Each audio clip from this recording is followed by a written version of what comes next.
Picture this. It is the afternoon of the most chaotic day in Jerusalem's history. A man has just been crucified. The crowds are dispersing. The soldiers are still standing guard. The disciples of Jesus have scattered. They are hiding. They are afraid. And in that moment, when everyone who claimed to follow Jesus had disappeared, one man walked forward. Not a disciple, not a fisherman, not someone from the inner circle. This man was powerful. He was wealthy. He sat on one of the most influential councils in all of Judea. And he did something that nobody expected. He walked straight to the Roman governor. He knocked on the door of Pontius Pilate himself, and he asked for the body of Jesus. Now, here is the thing that should stop you cold. Millions of people around the world know the story of the crucifixion. They know about the disciples. They know about Mary Magdalene. They know about Peter and John and the other apostles. But almost nobody remembers this man, the man who actually handled the body of Jesus, the man who wrapped it, the man who placed it inside a tomb, the man who, by doing so, set in motion one of the most debated events in all of human history. His name was Joseph of Arimathea, and his story is one of the most fascinating and most overlooked in the entire biblical record. Think about it for a second. He appears at exactly the right moment. He does exactly the right thing, and then he vanishes. No sermons, no letters, no missionary journeys recorded in the New Testament. He steps into the story like a ghost, does the one thing nobody else was willing to do, and then disappears back into silence. Who was this man? Why did Rome allow him to take the body of Jesus? Why did a member of the very council that condemned Jesus choose to honor him in death? And what happened to Joseph of Arimathea after that Friday afternoon? Those are the questions we are going to explore today. Stay with me, because the answers and the mysteries are far more interesting than most people realize. Let's start with what we actually know, not legend, not tradition, what the biblical texts themselves say. Because even the texts raise questions that historians have been debating for centuries. Joseph of Arimathea appears in all four Gospels. That alone is significant. Matthew, Mark, Luke, and John, four separate accounts, all mention him by name. In the world of biblical scholarship, when a figure appears across all four Gospels, that is considered strong evidence that the person was real and that the event actually happened. So what do these accounts tell us? Mark's Gospel, widely considered one of the earliest written accounts, describes Joseph as a prominent member of the council who was himself waiting for the kingdom of God. Matthew's Gospel adds something important. It describes Joseph as a rich man, a wealthy disciple of Jesus. Luke's account goes even further. It tells us that Joseph was a good and righteous man, and that he had not agreed with the decision of the council to condemn Jesus. That detail right there is one of the most loaded sentences in the entire burial narrative. He was on the council, but he did not agree with what the council had done. Now, before we move forward, let's talk about what happened after the crucifixion. Under Roman law, the bodies of crucified criminals were typically left on the cross, sometimes for days. This was intentional. It was a public display, a warning to anyone who might challenge Roman authority. In many cases, the body would eventually be taken down and buried in a common grave, with no ceremony, no ritual, and no family present. So for Joseph to step forward and claim the body of Jesus, that was not a small act. That required permission from the Roman governor himself. Joseph went to Pontius Pilate and asked for the body. Pilate, according to Mark's Gospel, was surprised that Jesus had died so quickly. He summoned the centurion who had overseen the crucifixion to confirm it, and then he granted Joseph's request. Let that sink in. The Roman governor of Judea, a man known for his political caution and his fear of Jewish unrest, allowed a member of the Jewish council to take the body of a man who had just been executed as a criminal and a political threat. Why? Why would Pilate agree to that? That question has fascinated historians for generations. Some scholars argue that Pilate simply wanted the situation resolved quietly.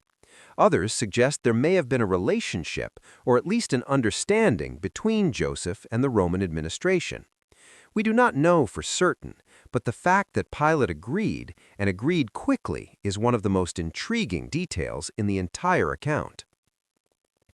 Now let's look more closely at Joseph himself, because the portrait that emerges from the Gospels is genuinely fascinating. He was, by all accounts, a man of considerable status. He was wealthy enough to own a private tomb, which, in first-century Judea, was a significant luxury. And he was a member of the Sanhedrin. For those who may not be familiar with that name, the Sanhedrin was the supreme religious and legal council of the Jewish people at that time. It was composed of 71 members, high priests, elders, and scribes. It was, in effect, the most powerful governing body in Jewish life. And it was this very council, the Sanhedrin, that had played a central role in the trial and condemnation of Jesus. So here is the paradox that every serious reader of the Gospels has to confront. Joseph was a member of the Sanhedrin. The Sanhedrin condemned Jesus, yet Joseph chose to honor Jesus in death. The Gospel of John adds one more layer to this story.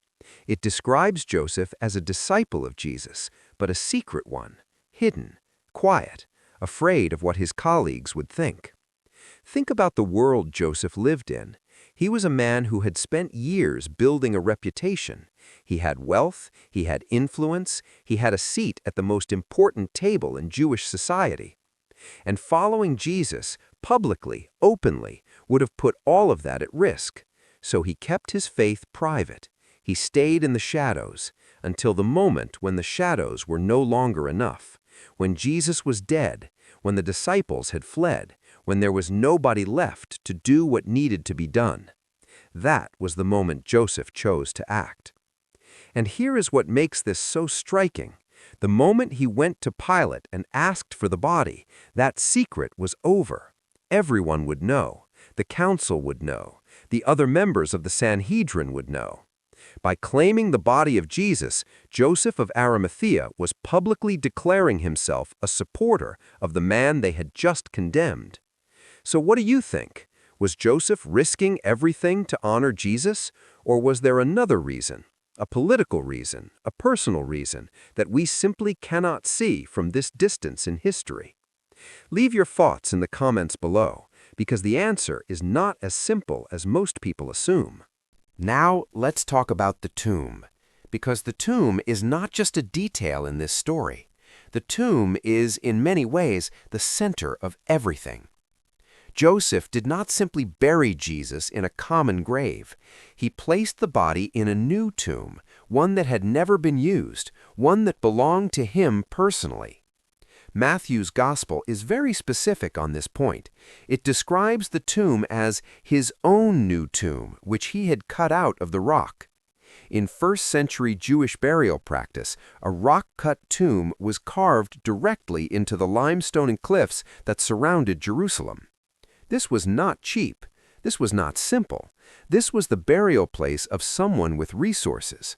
Joseph gave up his own personal tomb to bury Jesus, and he sealed it, according to Matthew, by rolling a large stone against the entrance.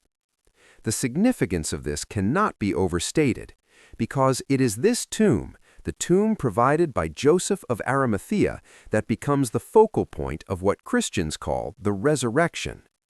3 days later, according to the Gospel accounts, that tomb was found empty. And from that moment forward, the tomb of Jesus became one of the most important sites in the history of the world. Today, millions of pilgrims travel every year to what is believed to be the location of that tomb. It sits inside a church in the heart of Jerusalem, the Church of the Holy Sepulchre. Built originally by the Roman Emperor Constantine in the 4th century. Rebuilt, expanded, damaged, and restored over 17 centuries, now shared by multiple Christian denominations. And all of that, every pilgrimage, every prayer, Every candle lit in that ancient church traces back to a single decision made by one man on a Friday afternoon. Joseph of Arimathea said, "I will give him my tomb." That decision changed everything. And then Joseph disappears. That is the part of this story that historians find most puzzling. You would expect that a man who played such a significant role in the burial of Jesus would continue to appear in the historical record. You would expect to find him in the book of Acts. You would expect letters written by him. You would expect missionary journeys. But there is almost nothing. The New Testament, after the burial accounts, is essentially silent on Joseph of Arimathea. Compare that to the other figures in the story. Peter, the fisherman who denied Jesus 3 times, went on to become one of the most documented figures in early Christian history. John, the youngest apostle, lived into old age and is credited with multiple New Testament writings. Paul, who was not even present during the crucifixion, left behind 13 letters that are still read today. But Joseph of Arimathea? After the stone is rolled across the entrance of that tomb, silence. Some historians point out that the absence of information is not necessarily evidence of absence. Many figures from the ancient world simply were not written about. Records were lost, communities dispersed, oral traditions faded. But still, the contrast is striking. Here is a man wealthy enough to own a private tomb, prominent enough to secure an audience with Pontius Pilate, influential enough to be named in all 4 Gospels, and yet, after the burial, not a single verifiable historical record tells us what became of him. Did Joseph disappear from the written record because he retreated back into obscurity? Or did he disappear because those who controlled the early written record had reasons not to document his story? It is a question historians still debate. What do you think happened to Joseph after the burial? Tell me in the comments. I genuinely want to hear your theory. Now, here is where the story takes a turn. Because while the historical record is nearly silent on Joseph of Arimathea, the world of legend and tradition is anything but. Starting in the early medieval period, roughly 500 to 800 years after the crucifixion, a series of remarkable stories began to circulate about Joseph of Arimathea. And these stories would eventually shape the mythology of an entire civilization. The most famous of these legends connects Joseph to something you have almost certainly heard of: the Holy Grail. In Christian tradition, the Grail is described as the cup used by Jesus at the Last Supper, the meal he shared with his disciples on the night before his crucifixion. In some versions of the legend, the Grail is also described as the vessel used to collect the blood of Jesus at the crucifixion. And in the medieval legends that grew up around Joseph of Arimathea, he is the one who kept that cup. He is the one who carried it out of Jerusalem, and he is the one who eventually brought it to Europe. According to the most elaborate versions of this legend, Joseph of Arimathea traveled west through the Mediterranean, eventually crossing to Britain. And according to the most specific version of the legend, he arrived at a place in southwest England called Glastonbury.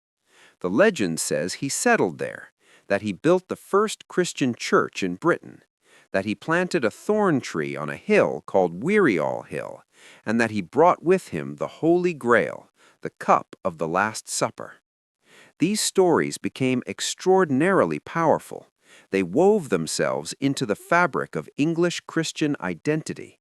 They influenced the Arthurian legends, the stories of King Arthur and the Knights of the Round Table, many of whom are described as searching for the Holy Grail.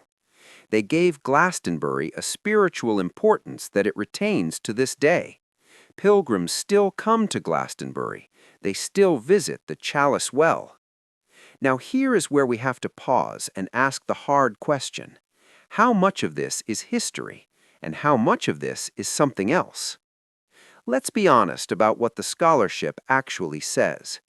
The legends connecting Joseph of Arimathea to Britain, to Glastonbury, to the Holy Grail, to the founding of English Christianity are almost certainly not historical in the way we normally use that word. The earliest mentions of Joseph in connection with Britain do not appear until the 12th century. That is more than 1100 years after the crucifixion. The primary texts that developed this legend were written by monks, most notably at Glastonbury Abbey, during a period when Glastonbury was actively trying to establish its religious prestige and attract wealthy pilgrims. In 1184, Glastonbury Abbey suffered a devastating fire. Shortly after, remarkably conveniently, historians note, the monks announced a series of remarkable discoveries.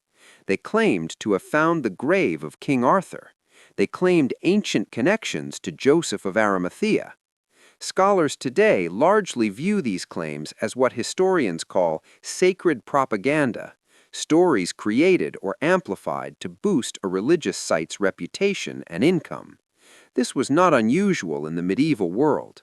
The Holy Grail itself, as a specific sacred object connected to Joseph of Arimathea, first appears in a French romance written around 1190 by a poet named Chrétien de Troyes. It was a literary invention that became a cultural phenomenon. Now, does this mean the legends are worthless? Not at all. Legends tell us something important about the people who believed them. The fact that medieval Christians were so hungry to connect Joseph of Arimathea to Britain, to give him a continuing story, a journey, a purpose, tells us something about how unsatisfied people were with his silence in the historical record. The absence of a story creates a space, and human beings, across all cultures and all centuries, fill empty spaces with stories. That is not a weakness. That is one of the most human things about us. Do you think legends like these serve an important purpose, even if they are not literally true? That is a genuine question worth thinking about. Tell me what you believe in the comments. So let's come back to the core question. Why does Joseph of Arimathea matter?